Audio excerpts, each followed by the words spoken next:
Hey all, Ron here from Military Images Magazine with a new episode of Life on the Civil War Research Trail. Today we're going to talk about this tough old man. His name is Gordon Winslow. He was a regimental chaplain, and after that he became the U.S. Sanitary Commission inspector for the Army of the Potomac. He was there after Gettysburg, making sure that the Sanitary Commission was taking good care of the prisoners and the Confederate Army who were wounded, and of course, the Union soldiers. We often don't talk about the Sanitary Commission and the Christian Commission as part of the relief efforts connected to the Union armies during the war, but they were a committed group of folks, especially with guys like Gordon Winslow. So I want to tell you a little bit about him. He was a chaplain with the 5th New York Infantry, better known as Duryée's Zouaves. In the regimental history, there's a profile of Winslow, and I want to read it to you because it's really gets to the heart of who he is. So here we go. Quote, "The Reverend Gordon Winslow, the chaplain of the 5th Regiment, was a man somewhat advanced in years when the war broke out, his age being about 60. At that time, he was settled over a parish at Staten Island as an Episcopalian minister. He was a type of the old revolutionary stock, possessing an iron constitution capable of enduring any amount of hardship with an active, untiring, energetic disposition and having a strong love for his country. He was among the first to volunteer his services when the authority of the government was set at defiance.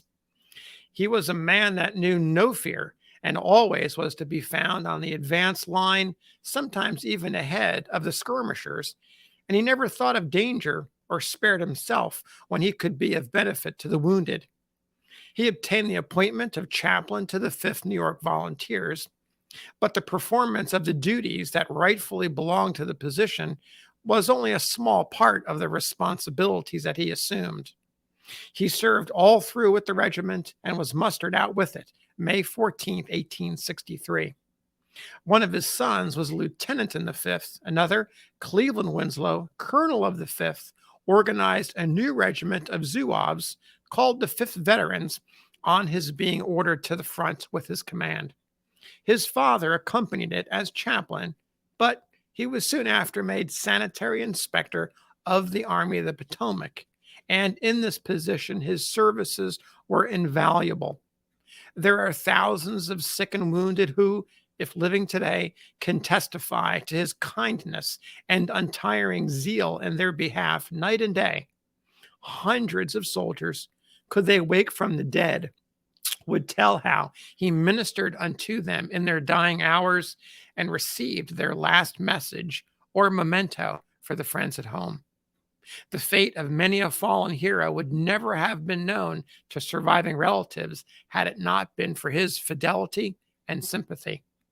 The perusal of his daily journal awakens surprise that a man of his advanced years could perform all the duties which he undertook. He visited camps and inspected the sick of the various regiments day after day and night after night, traveling with his favorite horse, Captive, over the most difficult roads in a storm or calm, often under fire, and partaking of such hospitality as camp affords. A few hours were spent in sleep here and there on the ground, and then his tireless rounds were resumed, looking after ambulances and the sick and wounded who were always demanding his attention. He inspected the medical stores, examined the weighed blankets to see that they came up to standard, and performed 1,000 other duties of the long detail of a sanitary officer. Quite a profile. Here's another quick bit about him. It's a testament from the former colonel of the 5th New York, a man whose name you no doubt know, especially at Gettysburg, Gouverneur K. Warren. Like Winslow, he played a critical role at Gettysburg. He wrote about Winslow in January of 1863, just a few months before Winslow left the 5th.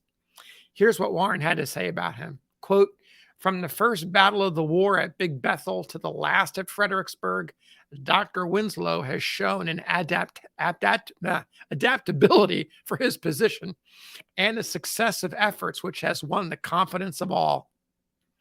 Warren added a note, quote, since the commencement of the Peninsula Campaign, he has been my aide and a member of my staff and has been constantly with me on the field, except when the claims of humanity and mercy called him to attend to the sufferings of his fallen comrades.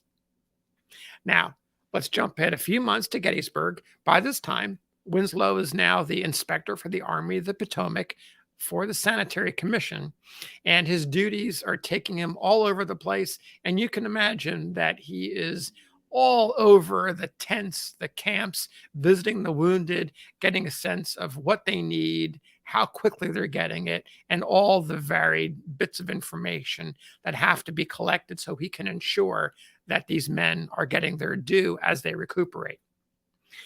One of the many reports that he made during his time in the Sanitary Commission is an inspection of Confederate hospitals near Gettysburg battlefield. On July 22nd, he files this report. This is interesting. He says, quote, I've inspected the several Confederate hospitals in the vicinity of Gettysburg and have indicated on the accompanying map the locality, division, general who was in command, surgeon in charge, and number of wounded.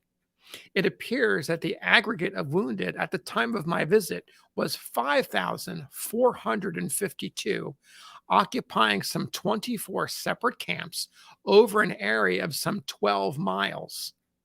Stop there. That alone, just a couple weeks after the battle, more than 5,000 Confederate soldiers spread out over 12 miles. You want to talk about a mass casualty event? There's your evidence of it. He continues, the Corps of Confederate surgeons are, as a body, intelligent and attentive. The hospitals are generally in barns, outhouses, and dilapidated tents. Some few cases are in dwellings. I cannot speak favorably of their camp police. Often there is a deplorable want of cleanliness, especially in barns and outhouses. And I should say outhouses, not privies, but outbuildings is really what he's talking about. Vermin and putrid matter are disgustingly offensive. As fast as means of transportation can be had, those who are capable of being removed will be placed in more comfortable quarters. Some hundreds are being removed daily. Every provision is being made by the Sanitary Commission for their comfort during their stay at the depot lodge, and those who are placed directly in the cars are furnished wholesome food. Now he's talking about getting them ready to go on the trains. I am pleased to report, he finishes up by saying, that the surgeons have in every instance spoken in the highest terms of praise of the efforts made for their relief and comfort. So there's his report in July of 1863. Now, Winslow, although he's in his 60s and considered an old man for the times, he's not going to live much longer. In fact, a little more than a year later, he suffers a tragic death.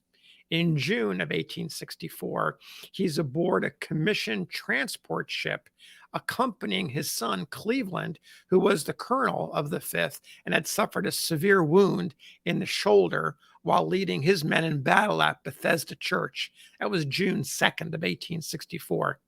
So Winslow is taking care of his son. They're on the transport ship in the Potomac River. And Winslow, old man Winslow, attempts to draw a bucket of water from the mouth of the river. As he's doing so, he falls overboard and disappears between the water, below the water. They never recover his body. His son's wound proves mortal, and he dies of its effects on July 7th, 1864, at the Mansion House Hospital in Alexandria. So there you have it, the story of Reverend, chaplain, and Sanitary Commission Inspector Gordon Winslow. Quite a guy. Till the next episode, we'll see you.